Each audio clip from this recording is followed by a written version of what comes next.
Pemirsa, memasuki hari ke-14 pemberangkatan jemaah haji ke Tanah Suci, Asrama Haji Embarkasi Bekasi sudah memberangkatkan total sebanyak 31 kloter dengan jumlah 13.392 jemaah haji dan juga 248 pendamping. Sementara di Medan, Sumatera Utara, pesawat yang membawa jemaah calon haji Embarkasi Medan gelombang kedua mengalami perubahan jadwal penerbangan.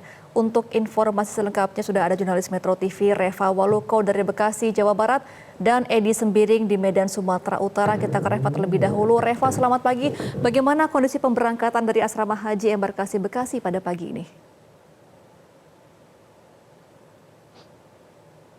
Baik, selamat pagi Febrian Ahmad dan juga Gemma Tanjung. Seperti yang terlihat di belakang saya, ini adalah situasi terkini langsung dari Asrama Haji Embarkasi Bekasi, Jawa Barat. Dan terhitung sejak tanggal di 25 Mei dan juga 26 lebih tepatnya di hari ini, sudah ada sebanyak 3 kloter yang diberangkatkan hanya dari Asrama Haji Embarkasi Bekasi ini. 2 kloter itu tadi diberangkatkan malam hari di tanggal 25 Mei kemarin, lebih tepatnya untuk kloter pertama itu berasal dari kota Bekasi yang sudah diberangkatkan pada pukul 20.40 malam waktu Indonesia bagian Barat. Kemudian untuk kloter kedua yang berasal dari kota Cimahi itu sudah diberangkatkan dari pukul 21.40 di waktu Indonesia bagian Barat. Sedangkan untuk kloter ketiga atau kloter terakhir di minggu ini itu tadi berasal dari Kabupaten Garut dan diberangkatkan pada 01.40 subuh di waktu Indonesia bagian Barat. Dan jika misalkan dihitung sejak tanggal 12, itu sudah ada sebanyak 31 kloter yang sudah diberangkatkan hanya dari Embarkasi Bekasi, Jawa Barat. Di satu sisi, memang jika dilihat dari data yang sudah kami himpun, masih ada sebanyak 32 kloter yang nantinya akan diberangkatkan hingga di bulan Juni mendatang. Dan secara total, untuk Asrama Haji Embarkasi Bekasi ini sudah memberangkatkan sebanyak 13.392 jemaah haji bersama dengan 482 tim pendamping yang menuju ke Tanah Suci. Nah, perlu diketahui juga untuk pemirsa bahwa nantinya itu dari tanggal 26 lebih tepatnya di hari ini akan datang sebanyak 2 kloter tambahan lagi. Yang pertama itu kloter yang berasal dari kota Depok dan akan datang nanti pada pukul 10 pagi di waktu Indonesia bagian Barat, dan juga kloter kedua yang berasal dari kota Banjar yang akan datang nanti pada pukul 1 siang di waktu Indonesia bagian Barat. Total keseluruhannya itu nanti akan ada sebanyak lebih dari 26.000 total jemaah haji yang diberangkatkan hanya dari Asrama Haji Embarkasi Bekasi, Jawa Barat ini hingga di bulan Juni mendatang.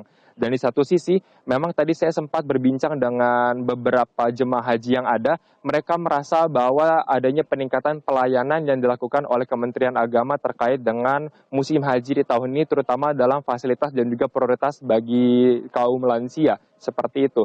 Jika misalkan kami lihat, di dalam pemberangkatan rombongan dari jemaah haji ini ada sebanyak 12 bis yang dimana di dalam pembagiannya itu bis nomor 1 sampai 10 itu diperuntukkan untuk jemaah haji reguler maksud kami. Kemudian untuk bis nomor 11 memang sebagai bis cadangan yang diperuntukkan jika ada kesalahan teknis atau kendala teknis. Kemudian bis nomor 12 yang memang sengaja dikhususkan bagi jemaah haji yang bersifat lansia atau mendapatkan penanganan khusus dari pihak tim pendamping itu sendiri. Untuk demikian yang dapat dilaporkan untuk saat ini langsung dari Asrama Haji Embarkasi Bekasi. Kembali ke studio, Febrian Ahmad dan juga Gemma Tanjung.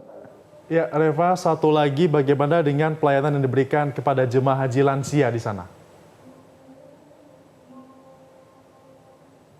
Baik, kalau misalkan tadi berdasarkan pandangan mata saya, jika saya melihat, tadi ada beberapa lansia yang ditangani secara khusus oleh tim pendamping yang juga ikut menuju ke Bandara Soekarno-Hatta itu sendiri. Mereka dibantu mulai dari pengecekan imigrasi dan juga pengecekan barang bawaan mereka menuju ke Tanah Suci. Kemudian jika misalkan tadi saya lihat, mereka dibantu hingga naik ke atas bis dan juga hingga ke tempat duduk.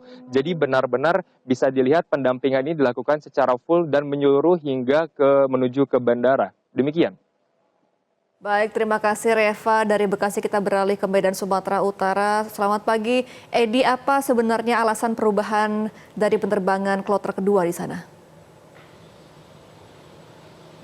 Benar sekali Gemma dan juga Febrian, penerbangan gelombang kedua jemaah asal Provinsi Sumatera Utara mengalami keterlambatan pesawat sehingga jemaah harus menunggu lebih lama di Asrama Haji Medan.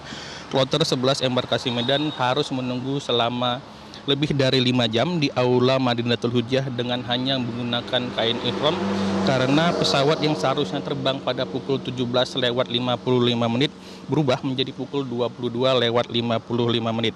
Sementara jadwal penerbangan untuk kloter 12 embarkasi Medan berubah sebanyak 2 kali. Pesawat Garuda Indonesia yang membawa para jemaah asal Provinsi Sumatera Utara ini dijadwalkan akan take off pada pukul 18:55 menit, tapi diundur menjadi pukul 23.40 malam. Setelah itu, jadwal keberangkatan jemaah kembali berubah dan diundur hingga akhirnya pesawat yang membawa jemaah ke Tanah Suci take off pada pukul 1 dini hari melalui Bandara Kuala Namu Deli Serdang.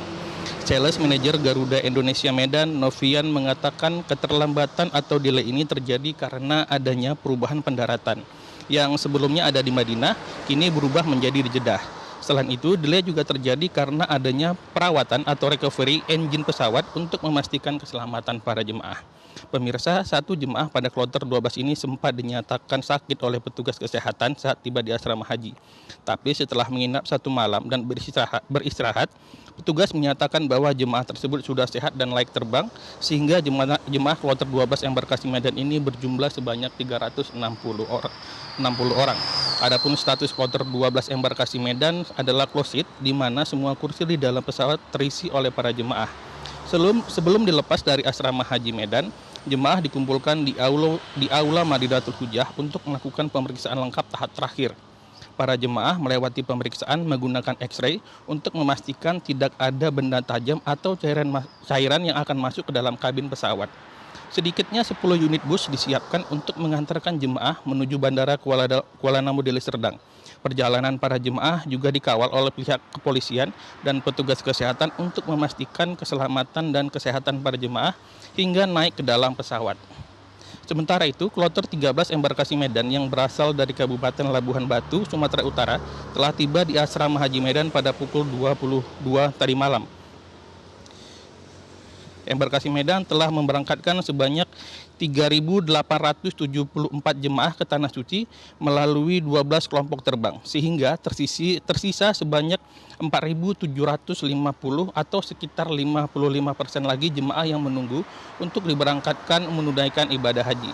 Adapun embarkasi Medan masih akan menerbangkan sebanyak 13 kelompok terbang dari total 25 kelompok terbang hingga 10 Juni 2024 mendatang.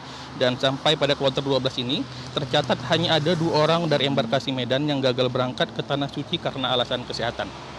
Gemma dan juga Febrian, kembali ke Anda di studio. Baik, terima kasih Edi Sembiring atas informasi Anda dari Medan, Sumatera Utara. Sebelumnya ada Reva Waluko dari Bekasi, Jawa Barat. Teman-teman, selamat kembali bertugas. Jelajahi cara baru mendapatkan informasi. Download Metro TV Extend sekarang.